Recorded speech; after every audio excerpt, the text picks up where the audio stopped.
Fala, moçada, bom dia. Espero que esteja tudo bem com vocês. Hoje a gente vai dar sequência aí aos nossos estudos. Vamos iniciar a apostila 3, certo? E essa apostila 3, pessoal, ela começa com duas aulas a respeito da questão ambiental mundial. Ah, professor, vamos aprender sobre meio ambiente. Então, pessoal, primeiro ponto, né? Quando nós falamos em meio ambiente, é quase que uma redundância, né?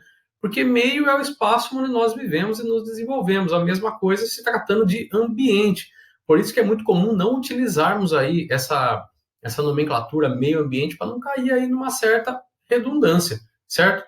Eu já trabalhei isso com vocês em outras aulas e em outros anos, pessoal. Para vocês é um tópico hoje até certo ponto maçante, vocês já tiveram aí em vários anos escolares, seja em geografia, seja em ciências, qualquer outra disciplina aí. Só que é uma questão que ela é recente. As discussões a respeito do impacto ou dos impactos que o homem pode influenciar e que o homem pode imprimir no meio em que vive, a discussão é muito recente, tá? Por isso que nos cabe aí, nesse primeiro momento, dar uma revisada aí em alguns conceitos importantes, ok? Vamos a eles. Primeiro, pessoal, a ideia de preservação e conservação, muitas vezes utilizada como sinônimos, né? Não são sinônimos, pessoal. Até fiz esse desenho do lado aí para vocês verem, ó. A preservação, pessoal, não enseja participação ou interferência humana, ou seja, se uma área está sob preservação, não pode ocorrer atividade alguma de cunho econômico ou impactante devido aí à natureza humana, certo? Em compensação, se você tem uma área, uma região de conservação ambiental, essa já permite o chamado manejo sustentável, já permite aí uma certa interferência humana, desde que não cause impactos ambientais aí significativos, ok? Então, para ficar fácil de gravar, dá uma olhadinha, a parte visual desse esqueminha que eu fiz para vocês, tá? Preservação, pessoal, não pode ter interferência humana alguma, tá? Em compensação, quando nós falamos em conservação, significa que essa região ela pode sim ter alguma interferência humana, desde que essa interferência não cause impactos significativos, ok? Tranquilos? Pois bem, pessoal, outra coisa, tá? Uma teoria que vem ganhando muito corpo aí já há algumas décadas, 4, 5 décadas para ser mais específico, é a chamada teoria de Gaia. A teoria de Gaia, pessoal, ela prega que a Terra, nosso planeta, é como um grande organismo vivo, em que todos os seus componentes estão interligados, estão interconectados, ou seja, formam um sistema dinâmico, integrado e autorregulado, pessoal. Isso é muito importante. Se tem aí um fatorzinho nessa teoria que está fazendo o nosso planeta desequilibrar, esse fatorzinho aí é chamado de humanidade, ok? Então nós estamos aí desestabilizando os processos aí do nosso planeta, certo, pessoal? Então, em tese, de acordo com essa teoria aí, nós teríamos um sistema dinâmico, integrado e autorregulado. Logo, um sistema praticamente perfeito, tá? Onde a natureza conseguiria se manter sozinha, conseguiria ter um processo autorregulatório. Mas não é o que nós estamos observando, certo? Para tentar retornar a um estágio como esse, ou manter um estágio como esse, é necessária uma mudança muito significativa, pessoal, no modelo que nós vivemos hoje, tá? Um modelo que busque como objetivo, como centro, justiça social, mas aliada à qualidade ambiental. É a ideia que nós já estudamos também alguns anos atrás aí, pessoal, 2 anos atrás, do desenvolvimento sustentável. Lembram disso? Olha lá. Quando nós falamos em desenvolvimento sustentável, pessoal, significa o quê? Atender às necessidades do hoje, do momento atual, mas sem comprometer os recursos das gerações futuras, certo? Então, quando nós falamos em desenvolvimento sustentável, nós estamos querendo dizer que é possível atender às necessidades do presente, mas sem comprometer os recursos do futuro. Ou seja, galera, nada de ficar utilizando recurso em excesso, certo? Porque quando nós falamos em desenvolvimento sustentável, pessoal, ele tem alguns pilares aí. Dentre esses pilares, nós poderíamos citar crescimento econômico, que não adianta nada também você manter toda a natureza intacta, mas não conseguir o crescimento econômico. Consequentemente, um acesso ao consumo, acesso aí a um bem-estar material consequente, e preservação do meio e das tradições culturais e sociais. Eu sei, pessoal, que parece uma teoria aí um conceito teórico muito vago, desenvolvimento sustentável principal, né, muito romântico, né, de se obter ou de se encontrar.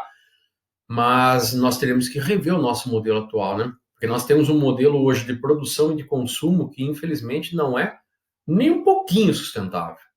Nós utilizamos recursos demais, nós desperdiçamos demais, nós criamos muitas necessidades, pessoal. O ser humano cria necessidades constantemente. Então, tudo isso daí, alguém vai pagar. E esse primeiro alguém é o nosso planeta e os seus recursos. E a médio e longo prazo, a própria humanidade. É como se a humanidade tivesse naquela gíria popular, né, dando corda para se enforcar. Ok? Tranquilos? Pois bem, pessoal, mais alguns conceitos importantes quando nós trabalhamos a questão aí ambiental. Primeiro, a ideia dos hotspots ou pontos quentes. Esses pontos quentes, pessoal, são regiões do globo, como vocês estão vendo no mapa do lado aí, que apresentam uma grande biodiversidade, mas que essa biodiversidade vem correndo muito risco, um sério risco, tá? Primeiro conceito, galera, biodiversidade. Quando nós falamos em biodiversidade, são as diversas formas como a vida se manifesta, ou seja, quando você observa um mapa como esse, significa que nessas regiões em destaque a vida se manifesta de muitas maneiras diferentes. Então são locais especiais do globo, mas que vêm sofrendo uma pressão antrópica aí gigantesca nas últimas décadas, tá? Então quando você vê um mapa como esse daí, são os pontos quentes em biodiversidade, mas que estão correndo um grande perigo aí na atualidade, ok? Mais um conceito, galera, conceito de biopirataria. Biopirataria é um conceito interessante, né, pessoal? Por quê? É quando um grupo de cientistas, um laboratório, ou mesmo um outro país, tem acesso a recursos genéticos de um determinado país. Sejam ali tipos de plantas, sementes, frutos, qualquer outra coisa. Só que sem a autorização desse país, ou seja, de forma clandestina. E o pior, se vier desenvolver algum remédio, algum cosmético, algum produto importante com essa base, com essa base genética, os bens ali, os benefícios não são repartidos. Isso que é pior. Imagina algo do tipo assim, você tem uma floresta amazônica cheia de recursos genéticos aí, plantas de monte, animais de monte, insetos de monte. Vem aí grupos de fora, muitas vezes sem autorização, captam esses recursos genéticos, levam ao seu país de origem, produzem lá um cosmético, um remédio super especial, patenteiam, e mesmo tendo utilizado uma genética nossa, um material genético nosso, sem autorização, ainda não temos aí parte aí nessa repartição desses benefícios, ou seja, pessoal, nesses valores que acabam sendo adquiridos futuramente, tá? Então, a biopirataria hoje é um grande problema, principalmente em países como o Brasil, que tem dificuldade de fiscalização de suas regiões que tem aí mais matas nativas, perfeito? Mais um conceitinho aí, pessoal, conceito de pegada ecológica. Quando nós falamos de pegada ecológica, pessoal, nós temos que saber que o ser humano, ele imprime, ele imprime as suas características no meio em que vive.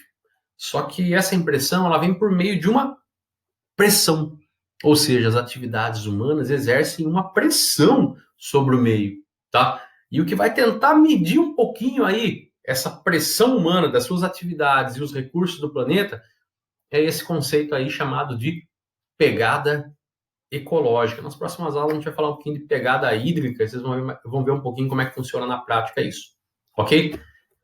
Pois bem, pessoal, como eu falei para vocês, a questão ambiental, ela é recente nas discussões internacionais, tá? Só para vocês terem uma ideia, pessoal, a ONU começou a discutir sobre meio ambiente com muitos países do globo há menos de 50 anos atrás, ou seja, menos de meio século, é muito recente, tá? E quando nós falamos em ONU, sempre vem aquelas dúvidas do tipo, nossa, mas foi uma conferência, foi uma convenção, foi um protocolo, o que que é isso? Por que que tem conferência, por que que tem convenção, protocolo? São conceitos diferentes que eu vou destacar para vocês agora aí do lado, ok?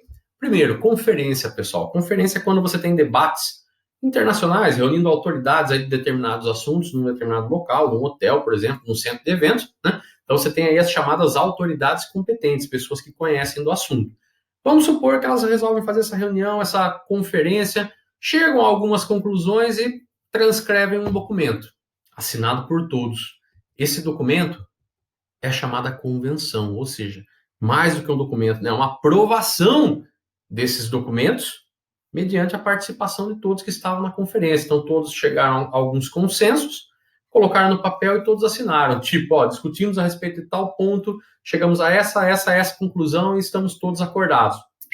Assinou. Isso se torna uma convenção e muitas vezes tem até recomendações para tentar se evitar aqueles problemas, certo?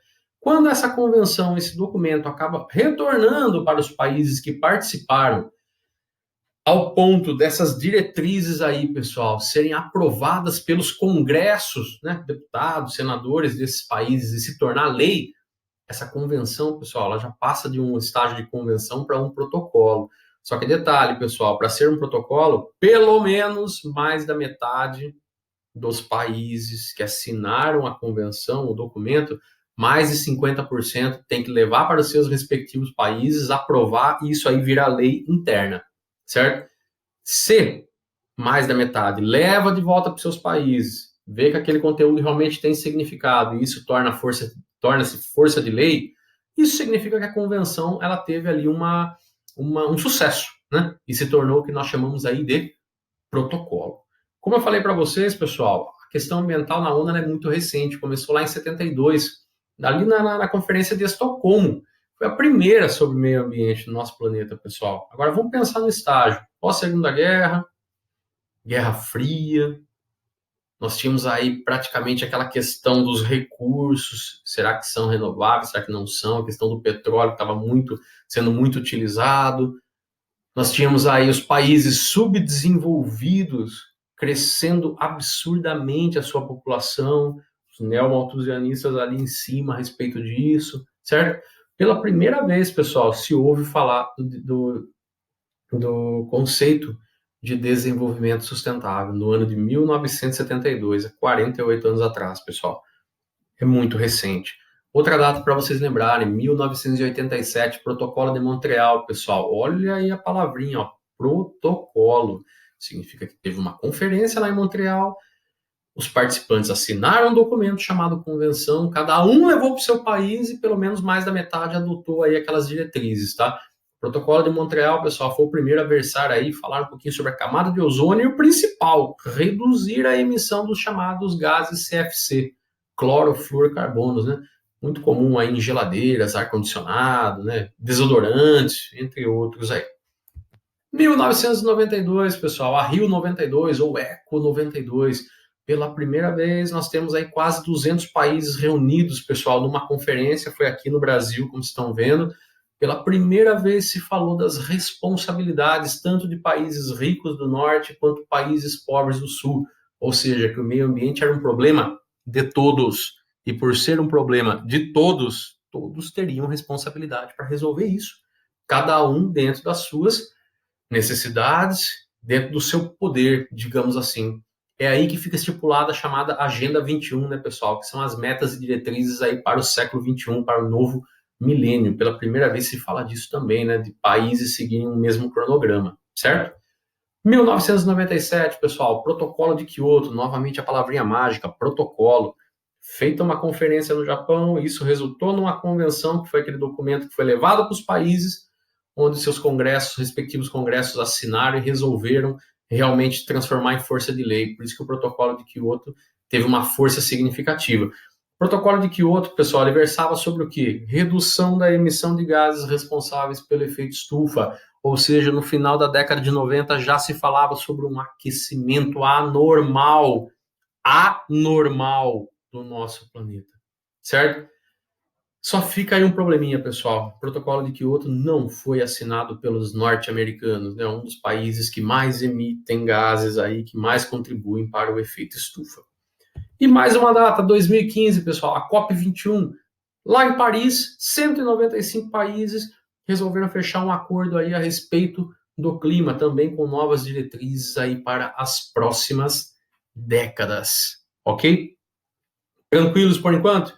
Percebam, pessoal, que nós diferenciamos nesse último momento conferência, convenção, protocolo e as principais linhas de ação da ONU aí nas últimas décadas, ok? Na segunda parte da aula, nós vamos continuar aí com outros conceitos a respeito de meio ambiente, ok, pessoal? Um abraço para vocês, até daqui a pouquinho que eu já volto.